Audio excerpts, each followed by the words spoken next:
పిఠాపురం నియోజకవర్గ పాత మందాపురం గ్రామానికి చెందిన ఈ ఇద్దరు చిన్నారులు తల్లిదండ్రుల అండలేక జీవితాన్ని ఎదుర్కొంటున్నారు.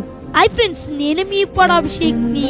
ఈ ఇద్దరు తమ పరిస్థితిని తెలియజేస్తూ డిప్యూటీ సీఎం గారిని ఆశ్రయించగా వారి కథను విన్న డిప్యూటీ సీఎం గారు మీ చదువుకు పూర్తి బాధ్యతను తీసుకుంటాను అని హామీ ఇచ్చారు.